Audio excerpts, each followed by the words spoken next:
Hey guys, it's Greg with the Shooter's Mindset. Jen's not here with us again tonight. She's not feeling too well, but we have who's kind of playing doing two jobs tonight. We have Cory K as both our co-host slash kind of guest, and our real guest that everybody really cares about, Aaron Hayes. How's it going? Um, both these guys are jet lagged, um, fresh out of the IPSC rifles world shoot. Is that how you say it? What order are all those words? So we're Got going it. to Right chat on the about green, that a little buddy. tonight. So, Aaron and Cory, tell us a little bit about, and we'll let Aaron go first because I'm pretty sure Cory's sharing around this show. But tell us a little bit about what you do in shooting, when you started, and what got you into rifles. Well, I've been shooting since I was a kid. Like most people who live out in the country, got a 22 when I was a kid and shot everything. Grew up around guns, not shooting a ton. In 2011, I decided to try three gun and loved it. And at the same time, my brother, who was working as a gunsmith in Louisiana, had moved to Texas, and we were kind of kicking their idea of opening up a pistol shop and building custom pistols. So we started that, kind of focused on three gun because that was what we enjoyed doing. And shop's called Hayes Custom Guns. And so yeah, we built high-end 2011s using competition, and I've been shooting three gun as an addiction ever since. So rifles, I've always liked rifles. I really like long guns much more than shooting pistols, which is ironic because we build pistols. But my first love of long guns in three gun was the shotgun. I really enjoyed shotgun shooting. Went to a couple of world shoots for shotgun. And just over the last couple of years, have gotten more serious into rifles. I started doing some rifle only matches. There's a really fun match down in Eagle Lake called Sons of Liberty Carbine match. I've done a few AK matches where I got exposed to shooting iron sights and just really loved the iron sights, the challenge of it. I shoot limited to three gun, so I use a 1x dot, no magnification. And I feel like that or an iron sight a gun match is it's like the right amount of difficulty where like if I'm at a three gun match and I at a match and I can hit every rifle target in the match, I'm probably going to win the match, right? That's the right amount of challenge for me where I can barely completely complete the challenge. I don't know if that makes sense. Some of the other divisions Really? are just all about the speed, whereas limited and iron sights, it's like, can I actually even do this? So that Yeah. that level of challenge kind of appeals to me. And with this rifle world shoot coming up, that just kind of naturally steered me towards a trip to Finland. So Huh. That's an interesting perspective from irons. I haven't thought about it that way because normally we think about like targets for scope rifle. Everyone should be able to hit the target given kind of unlimited time. Maybe they can't on the clock for whatever reason, but like no pressure, just no wind, it's hittable. right. But that's interesting to think about iron sights is a little bit different like that. Yeah, and it's kind of I'm one of these people, like I think a lot of three gunners are, that when you get into something, you want to get into it seriously, right? I don't really do Yeah. many hobbies casually. I played baseball through my second year of college, so I've competed at a high level. I've been coached at a fairly high level, and to me, it's kind of finding my ceiling in something. So I've bounced around between mountain biking, triathlons, some other stuff, snowboarding. Whenever I get into something, I really try to push myself to the limit and reasonably. I mean, there's really no limits, but I'm married and have jobs, so I got to keep it. Yeah, I you got to find keep it it on the sane. mountain. But uh, but yeah, the challenge is what keeps me. When you switch to a new hobby, it's like, okay, here's a new challenge. Now there's a new set of gear to learn and learn how to use. A new type of training. Decide what kind of results you want to focus on, and so yeah, my eyesight is still good, 46, but I can still see. So I'm gonna get this iron sight. Yeah, ride this iron sight train as long as it'll have me. Nice. You look pretty young for 46. I didn't know that. Well, I appreciate that. I appreciate How about you, Cory? Uh, I don't know. I guess I just like guns. that. I don't know. This trip was kind of the end of a long series of shooting a lot of USPSA style matches. It's kind of like the culmination of what I enjoy. I enjoy rifles more than pistols, certainly more than shotguns. way more than shotguns there. Well, nobody's perfect. Yeah. Yeah. Nobody's perfect. Yeah, but I don't know, shooting three guns since 2015 or so. Um, this is kind of like the one real world kind of level of championship that you can shoot in that type of sport. Um, and it seemed like a really fun balance between what we do in three gun and precision rifle, where it had a little bit more focus on accuracy, but the speed component's still there and hit factor scoring. So, I mean, this was right up my alley. So, what exactly is IPSC style shooting? I know we always hear it said, and I know that it's a kind of target that I shoot with my PRS rifle a lot. But what is IPSC rifle style shooting? What makes it Well, different from like three gun? IPSC is the so if you shoot a lot of USPSA, it's much more similar to USPSA than it is in terms than it is to three gun. Mhm. The main difference, like Cory mentioned, is the hit factor scoring. So in three gun, you just hit steel one time, usually an RO calls hit, or you get audible feedback of some kind. And then all the cardboard is basically one A zone or two anywhere the target's considered neutralized. Whereas in IPSC, they use hit factor scoring, which is essentially points per second, and really focuses more on accuracy because you can, just hit the pedal and go as fast as you can and throw a bunch of C's and D's and get beaten by somebody who is just kind of meandering their way through the stage, putting two in every A zone. So it requires three gunners. That's definitely the biggest kind of culture shock for three gunners going to do IPSC stuff is you can't just go faster and solve all your problems with speed. Yeah, And it's a rude yeah, awakening for a lot of people. yeah. It's wild how many people on day one that hadn't shot IPSC style before really realized like the math of that points being on top and then dividing time. It doesn't help if you don't hit half the points of the match. Yeah, but it changes Um, per stage. Some stages where the yeah, hit factor is higher, versus lower can reward more speed. So on some stages you can afford some Charlies if you're fast enough, and then others basically require A's to do well. So I think that not only the different scoring system, but the fact that you need to know enough about it to know when to hit the gas and when to shoot A's, uh, yeah, combined to really I make some people's matches a lot less fun than it could have been, mine included on day one. So yeah.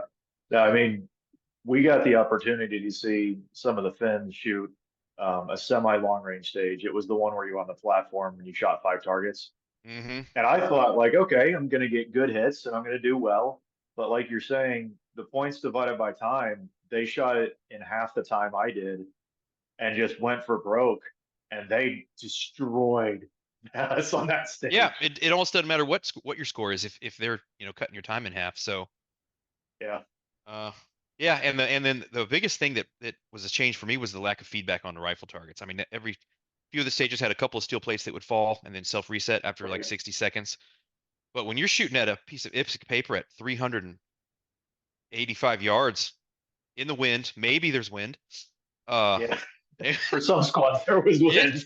it felt like stepping off of a cliff in the middle of the night. Uh, in terms of confidence in Yeah. my own shooting, so that was a big mental adjustment that I had to make, and unfortunately did not make it super well. So Yeah. The scored paper was a big one for me going out to distance, like you were saying, because precision rifle three gun, it's all steel. It's easy to reset. right, But they got around that with some electronic targets that, I mean, they told you where you hit, they told you what order you hit everything, they told you where you missed. It basically turned reset into zero, and they were able to do some pretty cool stuff. I was blown Um, away by that technology. That was way cool. yeah, that was amazing. That was new this year. And then I guess the match format is another big kind of difference between what we shoot in the US and there. So they have the 3-2-1 system, three small courses or short courses, two medium courses, and one long course as kind of a template for every match. So 30 stages, you shoot five zones. Each zone has three short courses, which can be, I think, 10 rounds. Two medium courses are limited to 10 to 20, and then a long course is over 20. I think, is it? I don't know if it's limited Yep. to 40, but they limited it to 40 here. I think they do. Yeah, I think they do because I know in shotgun the long courses are limited. So it would be surprising me if they weren't limited Yeah. in rifle as well. Now, does quick question: Does USPSA, like nationals, the pistol nationals, do they follow that format, or is Nope. it Nope. no? Okay, that's just an IPSC thing. They have started putting in some more medium and short stuff. Um, and it's been thoughtful. It hasn't like in the matches, there were some short courses that were actually pretty interesting. There were some that were kind of like very straightforward and you just had to perform and there was nothing to it. But Right. um, yeah, USPSA in general, I would say they're more one short course, one medium course, and three long courses. Okay. Yeah. I prefer that. I mean, coming from three gun, especially natural terrain three gun, is really what I love the Yeah. most. Uh, the short courses, it's like, man, I just got all ready just for it to be over that quick. I just feel so unsatisfied. But yeah, the but the one thing I do like about IPSC that I have run into at other three gun matches where they don't address this, right? At a typical three gun match, every stage is worth 100 points. Yeah. At Texas three gun, we try really hard to make all the stages have about the same winning time. But if you don't pay attention to that, you wind up with some stages that are won in 80 or 90 seconds, and some stages that are won in 20 seconds. You've got a huge Yeah. disparity in terms of how much your seconds are worth in terms of match points. So the way that Right. IPSC does it with the weighted stages where the short courses are, worth 40, 50 points, long courses can be worth up to 180, 200 points. Yeah. It allows you to focus on uh, the bigger stages, and I like that it rewards the better performance on the bigger stages because since that's more similar to what I normally shoot, I find that I almost always do better on the long courses and then decent on the medium and terrible on the short. So it at Yeah. least gives me a little bit of reward for being good at more of the movement. The movement and everything you see is almost always on the long courses, and that's where shooting three gun helps the most for sure. Yeah, absolutely. The weighting system, like you said, I think they do that really well. Um, man, the other thing they did well was the round count was pretty solid for 30 stages. I personally probably shot over 700 rounds, but I think they said 600 and something was the total. Yeah, I took 1,000 rounds and we zeroed. I shot the chronograph a couple times, with both my Mhm. rifles. I think I brought home 200 rounds. So Yeah, yeah, I shot about 800 all that combined, which is a good amount of shooting for sure. yeah, definitely. Um, what did you think of the event itself? I mean, you put on Texas Three Gun, you've been to a lot of big matches. Did you think it was a world level event? Man, let's just start with the range, right? That was the first thing. The berms at this range had to be 30 or 40 feet tall. I was blown away They by were that wild. range. As a range owner, in addition to running Texas three gun, I also run a small 25-acre range here north of Mhm. Austin. That's all bays, and man, that facility was beyond world class. I understand they've been building on it for several years, and some of the new stuff Yeah. just got done just in time for the match. But I mean, they had asphalt roads everywhere, really good drainage, shade covers on Mhm. almost every stage, uh, a chronograph and zeroing bay that was open through the whole match. Nice, huge area for check-in that was covered, and Yeah. excellent parking other than one area. Um, so yeah, the range 10 out of 10 for sure. The organization of the match flowed really well. We never had to wait at gun check. We never had to wait to ask any Yeah. questions, picking up badges. If you had to go arbitrate some scoring or something, I never encountered any delays in any of that. It was basically you walk up and they're there to take care of you. So Did you guys again, 10 to finish 10 early in on terms of everything? admin. What's that? You guys finish early on everything too? We did. In fact, Yeah. the last day we finished ahead of schedule, but it felt like a long time because it was the only day that we actually took nearly our full scheduled time. Okay. Every other day we were done way ahead of schedule. And often we get to Yeah. the next stage, there's nobody even there. ROs were all super on point, happy to see us. This is definitely the friendliest and easiest to deal with staff of any world shoot I've been to. Not that the other ones were bad, but I didn't have a single negative experience with any of the ROs. So props Yeah. to IPSC Oh, for making that super welcoming. The Finns love shooting rifles, and a lot of the ROs were locals, so yeah. I'm sure that definitely had something to do with it. They were just so happy for us to be there and shooting. The stages, I mean, like I said before, I like the longer stages. A few of those short courses kind of felt like a classifier. If it was up to me, I would probably Yeah. combine the three short courses in each area into another long. and let's just shoot some bigger stages. But that's just more of a style preference than, a complaint. So, and Yeah. then the town, some people were complaining about the town of Olu, but it was big enough that you could find trouble if you wanted to, or you could go to bed early. And yeah, so I thought it was an excellent experience. We got super lucky with the weather. Finnish summer is basically cold and rain, or what we consider Yeah. cold and rain. The But week before it was. the week before, yeah, it was a little overcast, which actually I was a little disappointed to see that go away, because when you're not shooting any magnification, the overcast skies really helps with target visibility. Oh my God, yes. So And that lighting for photos. yeah, that stage you referenced where we went prone on the platform and shot the 5 targets at 200. I couldn't even see 2 of those targets when we shot. Oh, It was dang. our last stage of the first day, sun going down kind of behind the berm, and it was brutal. So I would like Yeah. to send the overcast, but yeah, sunny skies, 70s. I mean, it was a perfect week of shooting. Okay. Yeah. I mean, that's pretty much what everyone I talked to had to say. Like you're saying, they could have had that rifle match twice. Like they could have set it up 2 times in the For amount of sure. berms that they had. Um, and to kind of hit on like the size, 400-yard berms with 30, 40 foot tall, or sorry, 400-yard bays with a 30, 40 foot tall berm is not like inexpensive to build anywhere in the world. I And can't they even were imagine. everywhere. I can't even imagine. They actually the range behind that check-in where you came and took pictures of my squad, that was Yeah. actually a 600-meter range, and they had Yeah. 40-foot back berm and 30-foot side berms, whole length of this. Yeah, I was in absolute awe of the facility. So props to them Yeah. for building a really sweet range. I hope they Yeah. utilize it like they should. I think that's the plan. The other thing that everyone said was ROs. ROs make your match. Like Jeremy knows it, you know it. Anyone that's ever put on a match, they were the most friendly people in the world. I literally saw a guy screaming at them because he was upset about a DQ call, and that was the most professional I've ever seen an RO. Having Nice. had that conversation, like he had the patience of a saint. Yep. Yeah, and Um, and you're right, that can totally make the match, because if you run into the wrong guy on the first day, it ruin your whole experience for the whole week.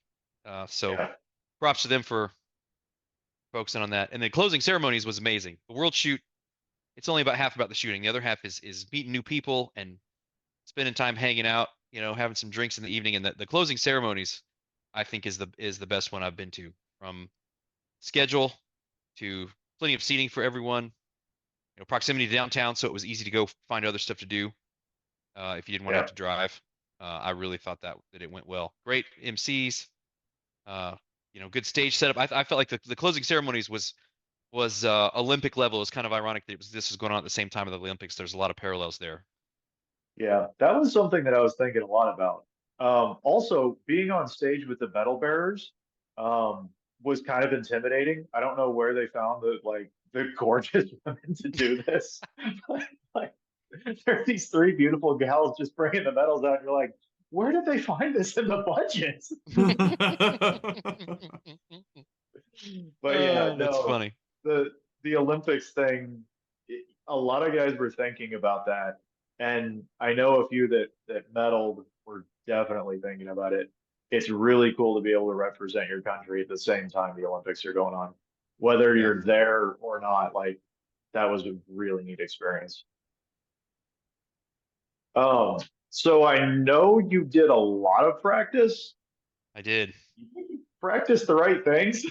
I did not. I did not. I One feel thing, that way too, dog. yeah. Well, so one thing about three gun is every range, kind of has a feel. Every venue has a feel, and Yeah. you're limited by the stages you can build. I prefer the natural terrain stuff, so I'm used to the big expansive stages. And Mhm. one of the people that I trained with, Rihanna Kaddick, she was in Sweden in 2019. So we watched she uploaded all of her videos to a Google Drive where we could all access them and watch them, analyze them. And that match was held on uh, an old military base in Sweden. So they did Yeah.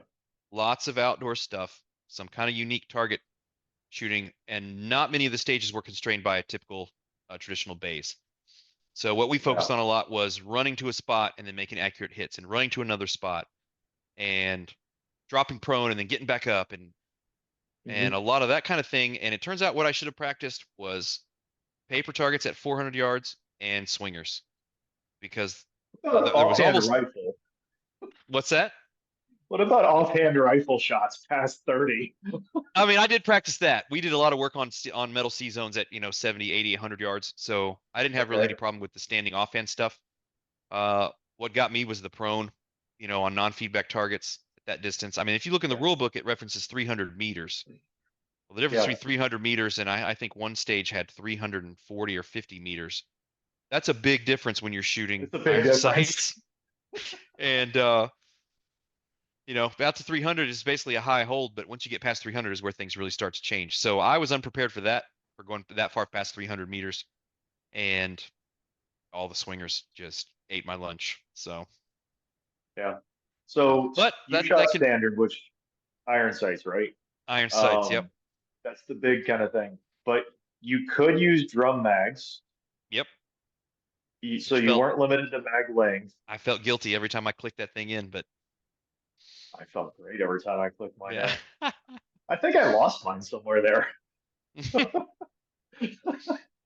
Um, so the other thing that I was noticing was there seemed to be a little scuttlebutt about the Norwegians might have put 13% on the fins, and they might have designed a match with kind of their own flavor, like you were saying.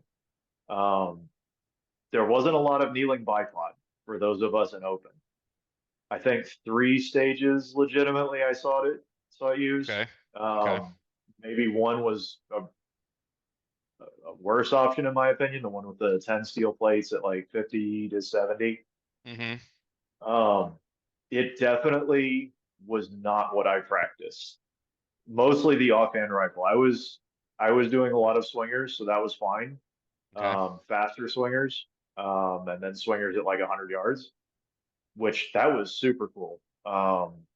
The stage with the door, 4 swingers and a bobber was wild. I don't know how you thought about that, but I thought like, well, I'll never be able to do this again. This is a Yeah. lot No, going that was on. wild. No, I did terrible on that stage. So I'm a left-hander, and that door, I had heard that they had given people procedurals for touching the door. One guy was holding the door open with his foot, and they Yeah. gave him a procedural for I can't remember if it was supporting it. So I stayed to the left to try to keep the door from coming back on me. And Uh-huh. turns out I was too far left and was fighting with the door frame, trying to avoid the door swinging back on me. And on a stage that short, Oh, okay. I just decided to keep shooting instead of taking the time to fix the position because something like that, if you take the time to fix a position, you're already you're already behind and not going to catch up. So I just decided to take Yeah. a shot at a hero run there, and unfortunately, it did not work out. But no, that was cool. And Yeah. if I had to practice that stuff more, I would have had fun. I'm curious, how did you decide what to practice? So I looked at a lot of videos from Rainey. So Rainey Yep. Peleswalski was former European champion. He's been second at the past two. I believe as a senior now, he finished third at this match, which really kind of emphasizes the accuracy component. But his videos, Tiamo's videos, um, Okay. and a few of the old Hungarian national videos are still up online. Right on. Yeah, I just So didn't go back far enough, I guess. I mainly focused on what they did in Sweden and yeah, yeah, yeah. much different flavor. I did a lot of steel at 100 and then activating a swinger at 100 and trying to get a lot of hits on that swinger. So 2 different drills I did were activate, try to get 10 shots, 10 hits, Okay. figure out the leads at different distances on swingers past kind of your traditional 20, 25 yards. Um, I did scored paper at 200, did scored paper at 300. Um, Fortunately, it's been like 100,000 degrees outside, so no one's been at the range. So Nice. I've been able to set up a target downrange and not worry about it. But the only thing I was really unprepared for was offhand rifle at like 50 yards. Yeah. I didn't practice that a lot, so That's most of what they do, turns out. yeah, there was no. So I did like 2 weeks of kneeling bipod because I thought, man, I'm just going to use the shit out of this thing. Yeah. No, they changed the bipod rules from what I was told. Yes, To where you can only use one per stage, I think, because they used to click those things on and off like, like changing yeah, mags and would have different lengths of bipods hanging on their belt, and I guess that impacted the kind of the feel of the match for you open guys quite a bit this year. Yeah, and I honestly appreciated that they limited it because if you look back at the videos, like you're saying, you had a kneeling bipod that's like 36 inches long mid rifle, and then you have a normal bipod at the end of the rifle, and you're just sitting here like, is this really like the same sport? Right. Because Right. yeah, Like, Yeah. so No, I'm glad they did that. the standing paper was definitely challenging if you don't do a lot of it. So Yeah, and the mini targets. Uh, I figured them out quickly, like where to hold on the mini targets because they had them. It's essentially a half size target, 10 yards to 20 something yards, which is spicy. yeah. So Yeah, we actually did some training with the micro targets. Have you seen those? I have, Yeah. and They're not even as big as they're an A terrifying. zone. We shot those No. in practice out to about 20 yards. So Ooh, we got our whole how points did that dialed in. go? It went good. It went good. I mean, it made the Okay. minis look, nice and fat. So tons. Yeah, I have those. that's pretty much what the mini looks like, or the micro. Sorry. yeah, no, it was the turtle target instead of that one. It's the Ah, metric target. But yeah, that's that scale. So not as tall as an A zone and a little bit wider. But we practiced those with scored hits in practice. So the oh, that's minis spicy. I didn't mind. That's super Yeah, spicy. I yeah. like. And Rihanna ended up second. Yeah.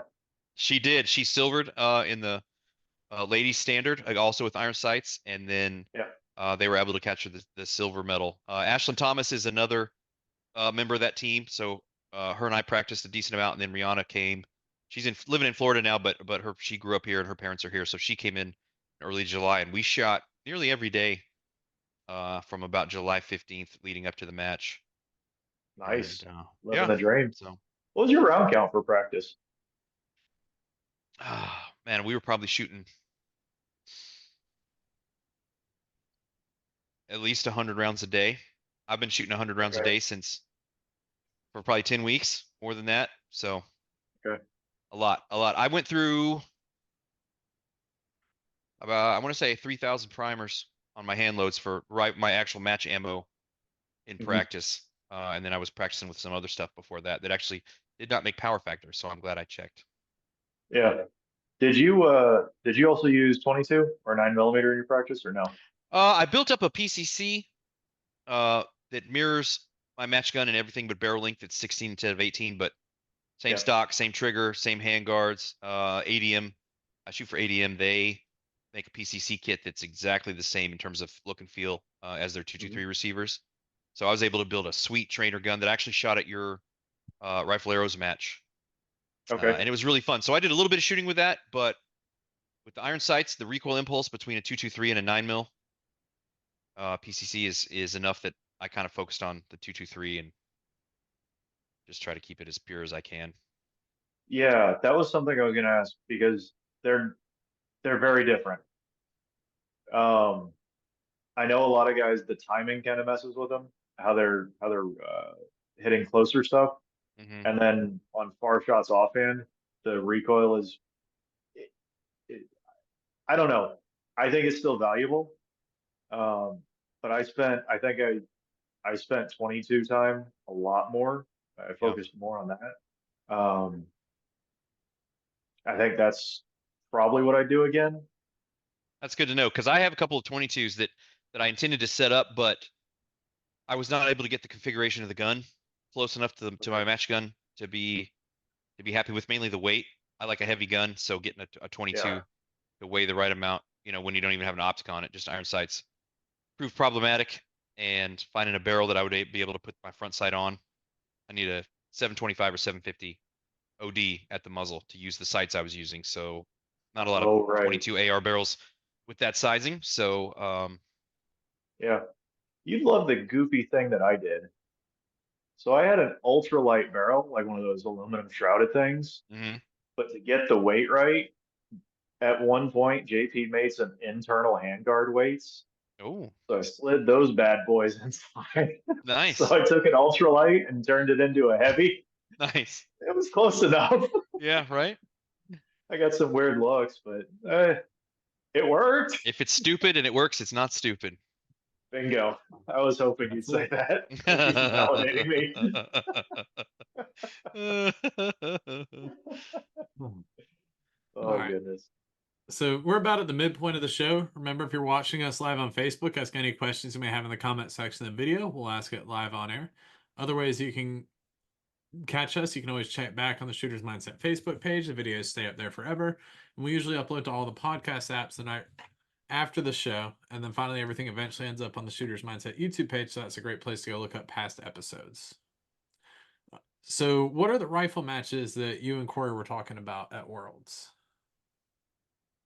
Well, uh, as I'm shooting the match poorly, and watching my score just get further and further away from the leaders on all these short courses that I don't know how to properly take advantage of, I kind of started thinking we should do a real rifle championship uh, in the United States where it belongs. And yeah, you know, so the match here, there's the best way I would describe it is this. The match was definitely hard and tested, uh, technical shooting skills that I definitely need to work on and that not everybody possesses.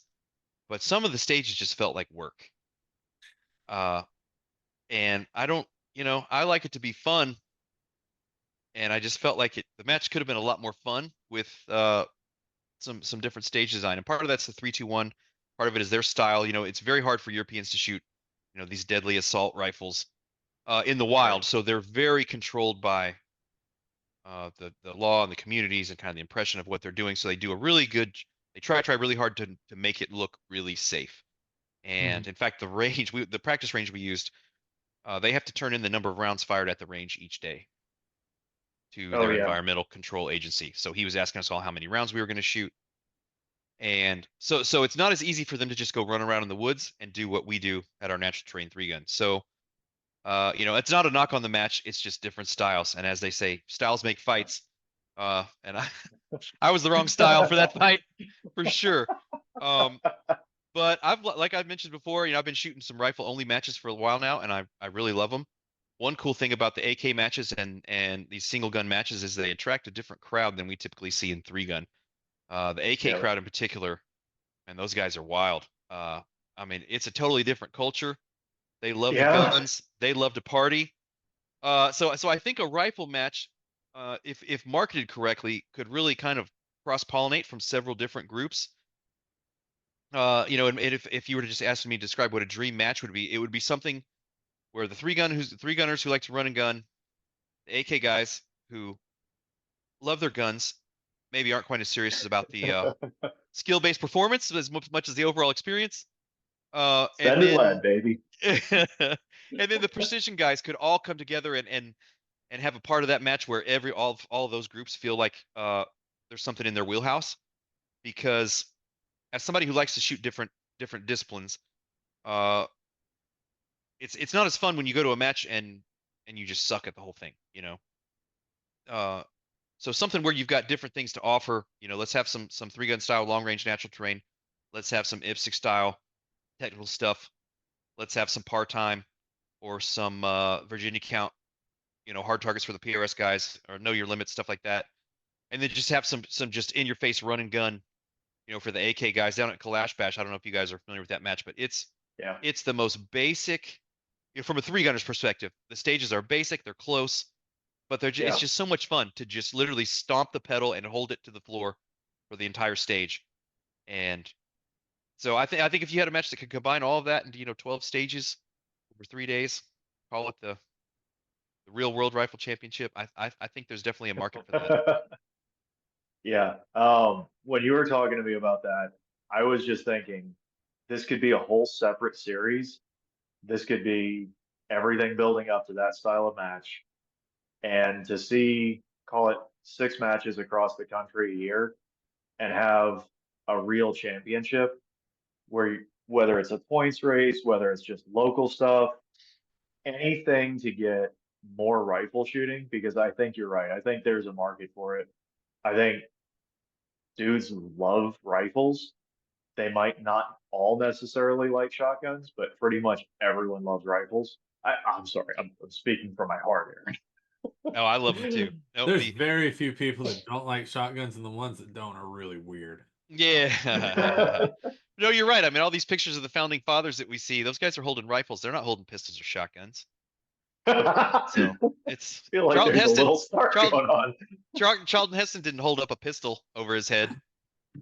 So yeah, the America. rifle is the most American thing there is. And while we're on this, is kind of on a not on the script here, but the shoot off. So the format of the match, all the Yeah. stages, and then Saturday morning before the awards, there's a shoot off for the top 8 from each division. And watching our U.S. Open team plus the other 2 Americans that were in the top 8 shoot that shoot off was the most American thing I've seen in years and years. So the the targets were about almost 100 the 100 yards, 93 meters. I can't remember, it was 5 or 6 knockover steel, and then a shoot off popper where they fall on one on top of the other. Yep. So going up through all the divisions, everybody's going prone. I mean, it's a hard shot. It's windy. Steel at 93 meters, everybody's dropping prone. Well, when the open shoot off started, all the Americans got together and decided they all wanted to shoot it offhand. So the other 2 Finns that were in the shoot off decided not to. So whenever they were up and against an American, they went prone. But the boys took care of those guys pretty quick. So we got to watch the final 4 of the men's open shoot off was done standing in the wind, just like it should be decided. That was one of the coolest things I've watched in a long, long time. So props to the boys for Yeah. making that happen. Yeah, that was pretty cool. And an 8-man shoot off when you close out the bracket, that's pretty cool too. Yeah. 6 Americans, the top 8 shoot off. Yeah. It was nice. It was nice. What do you think the impediment to a match style like that, like the rifle matches are? Man, it's like I said before, I shoot a lot of different matches, and one thing I've noticed is there is almost no overlap between 3-gun, between the AK crowd, between the PRS crowd. If you were to go look at names that shoot matches and search for a percentage, I would be shocked if it was over 10% overlap, and it's probably less than that. Yeah. So I feel like I'm a unicorn shooting PCC, rifle, and PRS. You throw AK in there, and I don't know that there's anyone.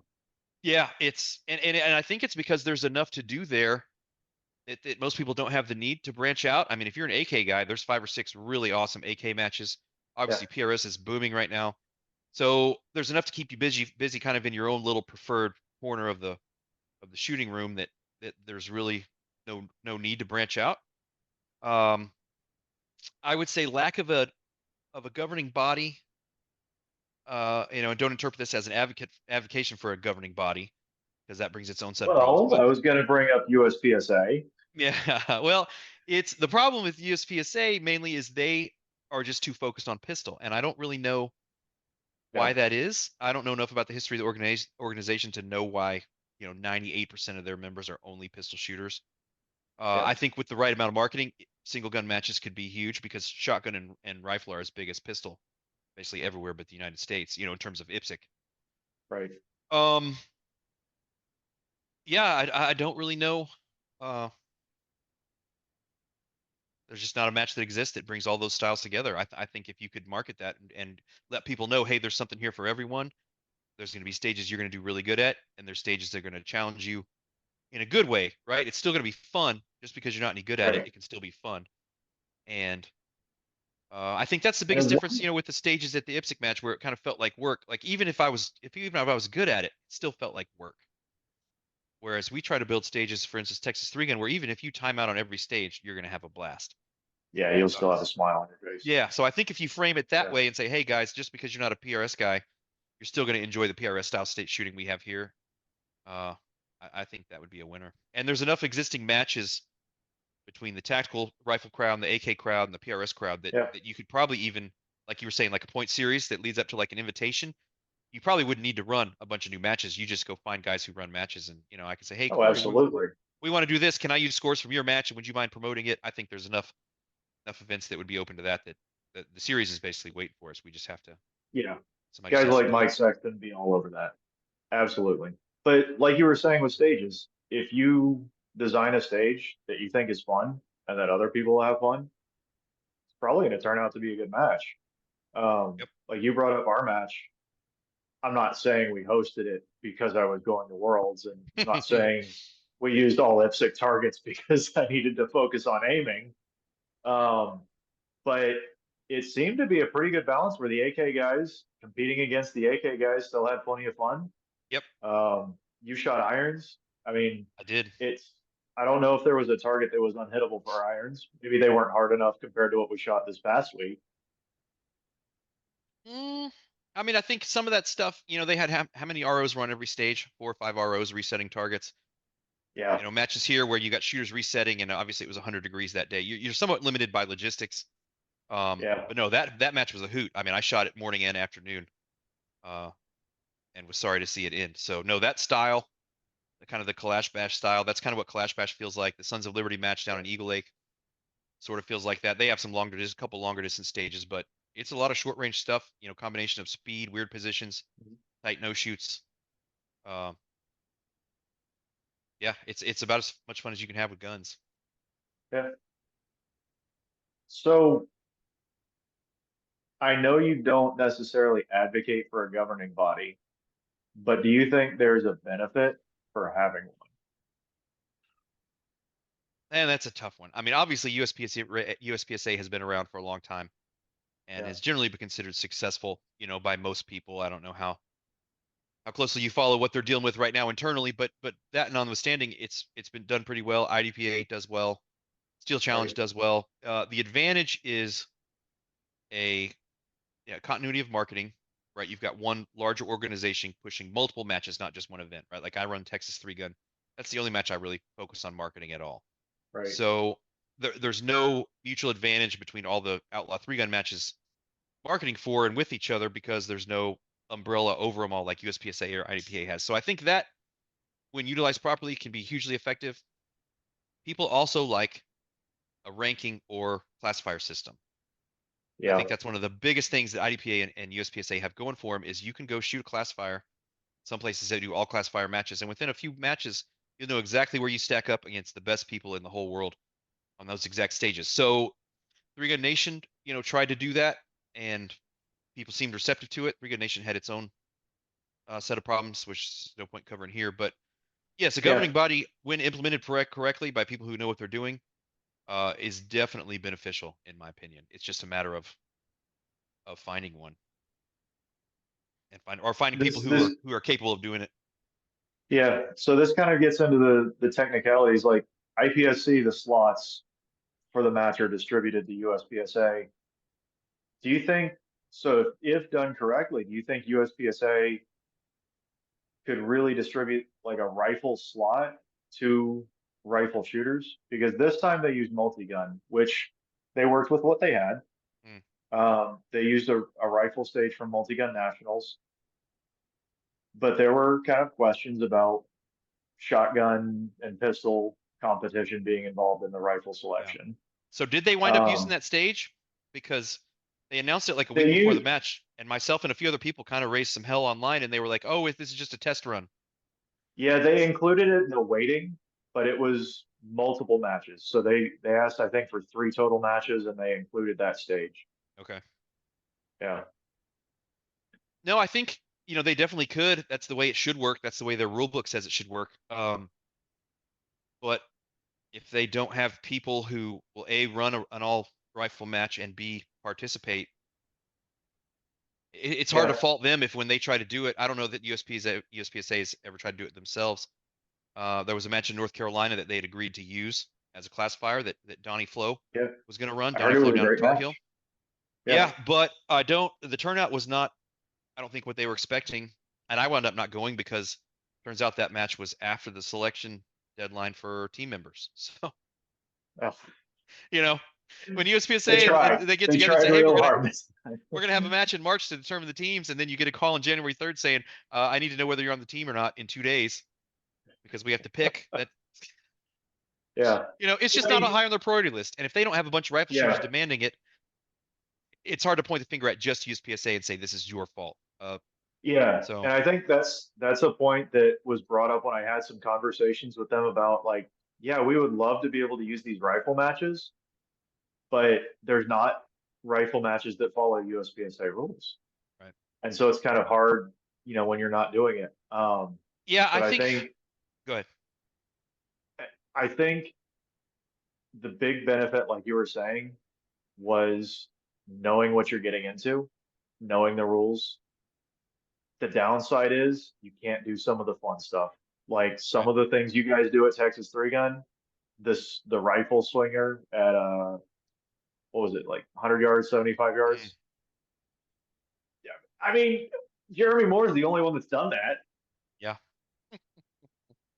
Yeah, that was You can't mean. do the That Texas was mean. Star at 120 like he did at Vortex.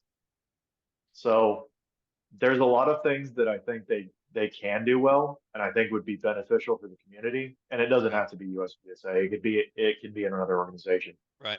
Well, something USPSA could do would be, and I've been arguing with them over this stuff since 2015 with the Shotgun World Shoot Mhm. and the team selections. Right. This is not a new problem that everyone encountered this time. And one thing that I think they could do is be a little more open to using non-USPSA sanctioned Yeah, matches for criteria. Because I mean, you go look at if you just go on practice score and look up Kyle Litzy, right? It's no mystery that he's the best rifle shooter in the country because he wins every yeah. rifle match he goes to. Just because it's Shoots not every one of them. USPSA, I mean, he wins Kalash Bash high overall with an open heavy gun against guys running dots and light guns. Yeah, We shot with him. I think it was 2 years ago when he was in our squad high overall. I've never seen a guy shoot a rifle like that. It's just because it's not a USPSA rifle match doesn't mean the best shooters aren't winning. And yeah, I feel like a little bit of openness and flexibility on USPSA's part, if they don't want to dedicate the resources to do it themselves, uh, is have an advisory board that can basically come to them and say, hey, look, we've evaluated all these events, and based on this information, we think these are the best people. Because every time we try to get into it, what we're told is, well, we just don't have the resources, we don't have the time. Members don't care about yeah, it. Well, if members don't care about it, then let 5 or 6 3-gunners take over and do the work, do the legwork, and make recommendations and make it easier for everybody. Because then we'd be sure the best teams are going, and USPSA yeah, wouldn't have to deal with it. So that's something they could definitely do better. An organization that's been around as long as they are obviously accumulates some of the traits of most bureaucracies, and things don't yeah. move quickly. So I But get I the mean, like you resistance. said, um, it takes a guy doing it. Yep. Like it just takes a match director putting on the match. It takes a guy saying, "I'll do it." And I mean, like I told you at the awards banquet, if this is going to be a thing, whatever you need, I think this is something that's huge for the U.S. I think it would help us put a way better team where we could be first through fifth, Yep. not first and fifth. And that's what struck me when we went to France and Italy for the Shotgun World Shoots. People come up to me and ask, why don't y'all care about this? Why don't y'all take this seriously? Yeah. They're confused and disappointed that we're not sending our best. And maybe not after this year. They may not be quite so disappointed if we don't in the future, because there were some sad faces uh, on those second and third podiums on a lot of those divisions. But it's important to me that we represent ourselves well on the world stage. And this was the first year that I would say we really put a lot of effort and had a lot of our top shooters there, and the results obviously speak for themselves. I mean, imagine if we all practiced IPSC like we practice our own divisions. There would have been Americans would have been top 20 in every division and every team. Yeah. Uh, Considering how We little I just know have these that guys talent. practice for IPSC specific stuff, to come out on top like we did is pretty remarkable. So Yeah, he shot a great match. do what? He shot a great match, man. Yeah. Oh, That's whenever I saw the that's teams, I impressive as hell. I texted several people and I said, Litzy's going to win this. Yeah, he definitely proved who the best shooter was because it was close-ish, but yeah, Well, in his last day, we were looking at scores, and it was super tight on the last day. And I think two shooters had a higher possible max score than him. yeah, So he really clutched up on the last day and nice. yeah, put it out of reach. Yeah, I never Congrats look to at Kyle. scores. Congrats to Kyle. Awesome shooting. Yeah, for sure. Oh, cool. Greg, do we have any lives? We do. You're not Hey, going to my believe stream this. froze. Prentice Wink said hello. Oh yeah. Hello. Thanks, P. Back when we were talking about things that we did and didn't practice, Connor Freiberger wants to know what happened to all those 50-yard swinger practices that we did, Aaron.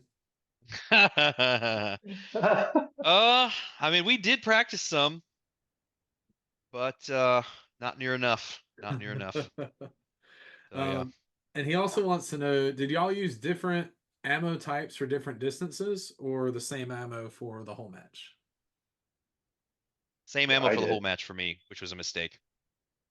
Yeah, I Wait. use 75s for anything over 50 yards or any steel.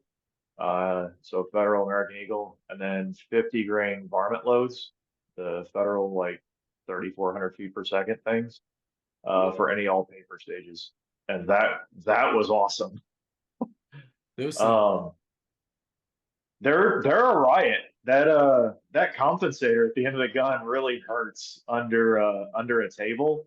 So we had a stage, it was like two raised pallets, and you had to shoot like crossing between a fixed wall. But then you had to go down between the pallets under a table. And you're shooting a comp at four targets at like, I don't know, they were like 25 yards there, 30 Yeah. yards. Yeah. And there's dust kicking up because it had been dry all week, and this was like our last cycle, so it's like day 6 of the shoot, and it's just like blowing you in the face. And I got up and I was breathing, trying to get some air and not like cancer gas. And then ROS, like if you're finished, unload, show clear, and I'm like, yeah, I'm fucking finished. I can't breathe. Yeah. um, No, I shot the same bullets the whole time. Again, in the rule book, everything in the rule book only references 300 meters. So the ammo I was Yeah, using, shot great to 300 meters, and I knew their steel would be calibrated, because they use power factor. So I should have taken heavier bullets for the longer stuff, mainly just for confidence in the wind, more than anything yeah. else. So, but back to What Connor's did you first run? question, Connor's question about the swingers. I'm sitting here thinking about it, and it occurred to me that all the swinger practice we did, right? So you shoot an activator, usually in 3-gun, and then a target pops out and it goes like this. So what I practiced was shooting that target when it would bottom out before it would start going again. And I Oh, never practiced anything where it was obscured and just swinging up like this and having to catch it as it goes by. yeah, So my limited experience with that style of match, that's just not something you see in 3-gun. Usually when it's a swinger, it's like that red stitch stuff we have where it ducks out, yeah. you can trap it, and Yep. then it goes away. So there's definitely, just because you're shooting at a swinger doesn't mean it's the right type of swinger, and I learned that uh, the hard way. nice. Yeah, that was something that I saw in a lot of videos. I was just thankful they didn't put a no shoot on the swinger, because when I played that in practice, it was a rough day. So there was one stage, I can't remember the number, but it was the one where you shot like too close paper and ran up to the left of that little building and then across, and then they had Hmm. like a pipe where you could go prone and shoot through the ground at that one no Yep, shoot target. yep, That stage originally had a swinger with a no shoot on it, but they yeah. took it out because it was so hard. So like That 65 was yards. Yeah. So it's 65 yards, but if this is your target, the no shoot was like up to the top edge of the A zone, Yeah, and it was a non-trivial shot. Like guys were going prone just to shoot it static. yeah. So I was glad they took that out because I wound up doing good on that stage. But yeah, I did not all not. swingers are created equal. Connor is the answer to that question. So they'll look different next time you come practice. That's funny. Yeah. And then last live, Travis Ritter asked, "What was the most technical stage y'all experienced over there?" Hmm. The barrel. They had the covered stage. I think it was 29.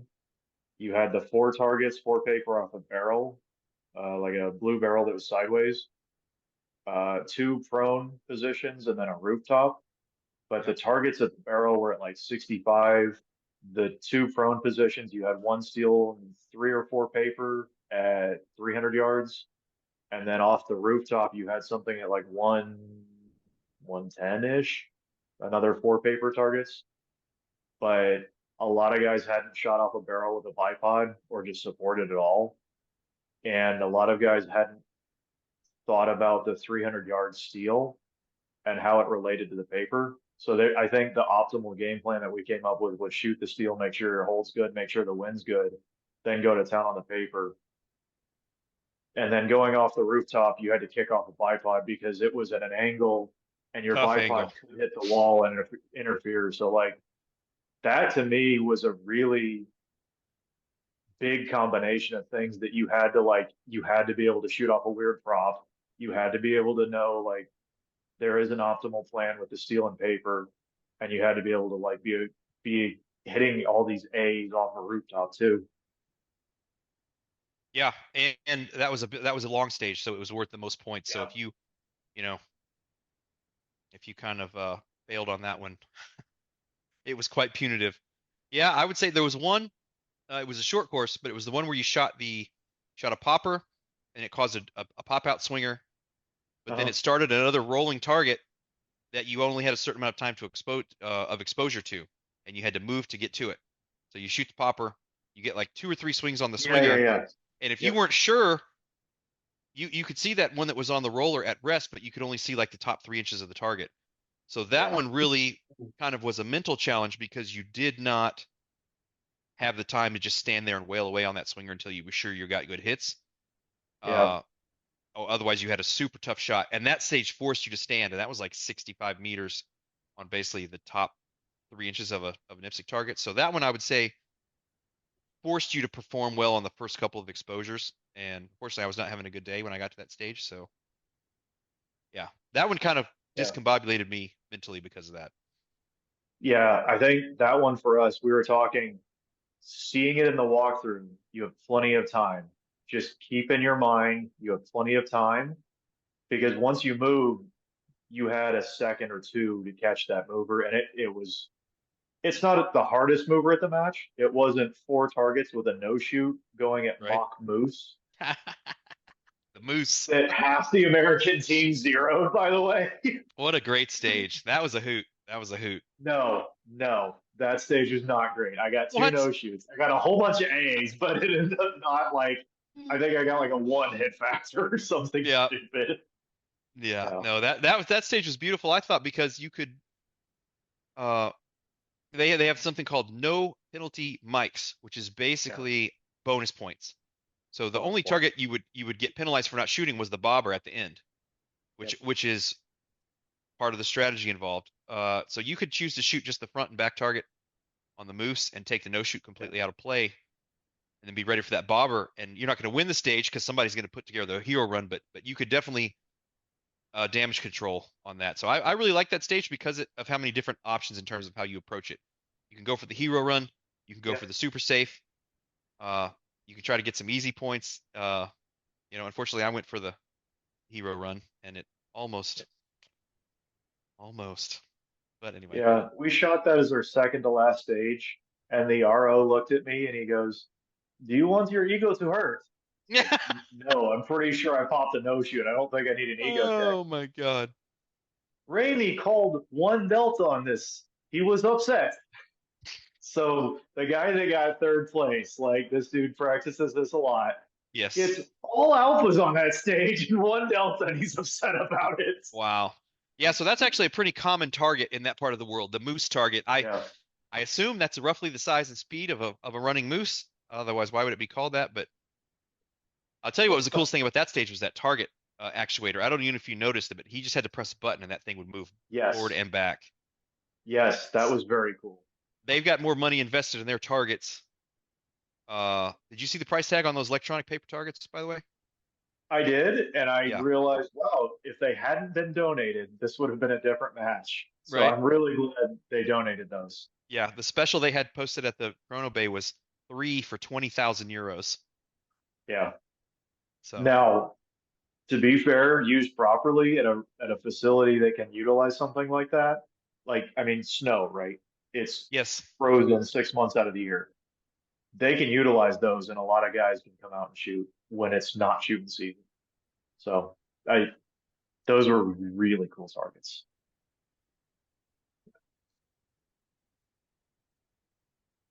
Yeah. What and do you then the think, Greg? prone, the 380 yard, paper prone is, Ooh, and just knowing that yeah. you're hitting the target because you got no feedback. That was definitely not something Americans are used to. Yeah, I shot second on 29, and that you're talking about stage 30. So I Hmm. came over to 30 just knowing my hold was good, knowing I just had to shoot. And I got two Charlies, and I was like, This is great. Take They it. got the top 20 on that Take it. stage. I was pumped. But I mean, that's what I practice. That's PRS plus, rifles. Yep. Mhm. Yeah. But that was a good one. I did enjoy that there was movement too. It wasn't just go, prone off a position. It was build a modified bench on that table and then get over fast and go prone. Oh, and I did have to pull my feet off the ground. So I kind of had my knees bent at a 90-degree angle because they didn't make them for ogres, despite half their country being over 6 feet Yeah. tall. So yeah, no foot faults for me on that one. Yeah. No, it was a fun match. Fun match. So question for you coming from the PRS side. How do you feel about IPSC not allowing bags? Well, I shoot for a bad company, so I don't like that. I Right don't. answer. I also don't think they're necessary in the target presentations that we had. Um, I can think I would have used it on 29 and 30 for sure. Hmm. I would have used it on the GoPro stage one. Okay. Would it have made my hits better? Yeah, it's way more solid to have a light rear bag. Would I have used it as a front bag? No, outside of maybe one or two stages. Um, the style doesn't really lend itself to running. I mean, you can't run the heavy bags. You'll die. Even Right. I'll die. Um, the light bags, I could see a few stages and like, okay, put it as your neck pillow on the plane. You're not going to take up any extra space. All Just right. make sure it's not camo. Yeah. Yeah, Um, right. but Ammo's so deadly. do I think it's a make or break for the fun factor? No, I don't. I Okay. don't think so.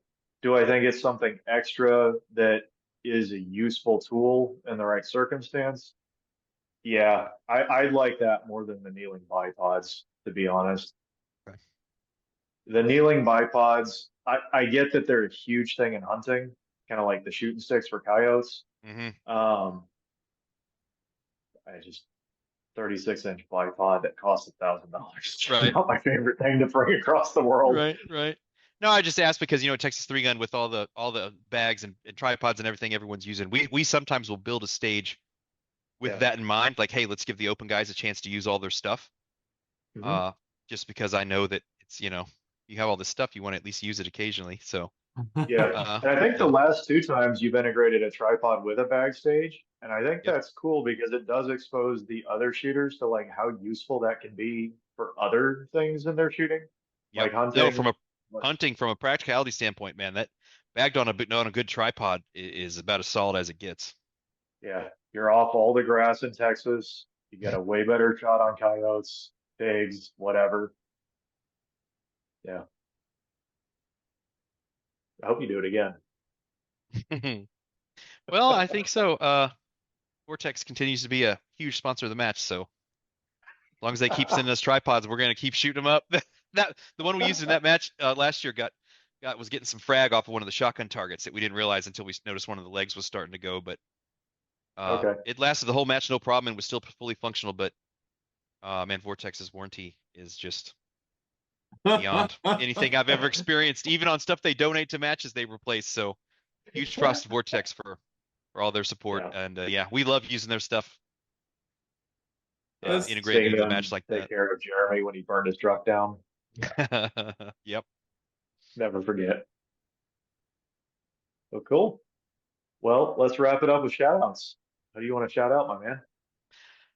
Well, just first off, all the Americans at the World Shoot, just for the time and money that it takes to go to something like that. Uh, Huge props to everyone that was there. I think at one point we were over 80 people with dropouts and stuff. I think we were still in the mid 70s, Yeah. including a complement of several full teams. And super happy with the way we all performed. I just recently started this year started shooting for American Defense, and they built me a couple of amazing American flag Cerakoted rifles that I took to the match, and This were the turned out highlight great. of the stage. Every time I took one of them out of the bag, people wanted to look at them. So huge shout out to American Defense Manufacturing for some of the highest quality rifles I've ever handled. And they come with Air Gold triggers standard, which I also happen to shoot for. So in terms of value, Doesn't get much better. Um, that's about it, man. My Cool. wife for putting up with me and taking a trip for 3 weeks. She wasn't super psyched to go to Finland. Uh, when the subject was first discussed. So thanks to her for tagging along and supporting. Yeah, we always love seeing her. Cool.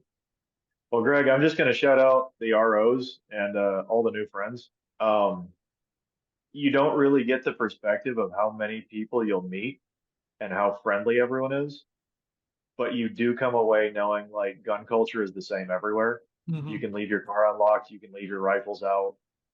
Everyone is just the coolest person in the world. So, to the ROs that literally had the most efficient schedule I've ever seen, to all the guys we shot with, thank you. This was a trip of a lifetime. To address that, Cory, we a couple of Finns were staying with us and we were talking about the match and comparing it to previous world shoots. I was told this is Yeah. Finland. We have schedules. So schedules are very There's important to the Finns. I like this. Cool. And for me, I'm going to go ahead and I'm going to shout out for the upcoming IPRF World Shoot, Masterpiece Arms, Vortex Optics, and Gun and Trophy Insurance for supporting the shooter's mindset to get there to cover that match for you guys. nice. And with that, I think we are good on lives. So we can go ahead and call this a wrap for episode 448. And we will catch you guys next time. Right on. Thanks for having me. Thank you.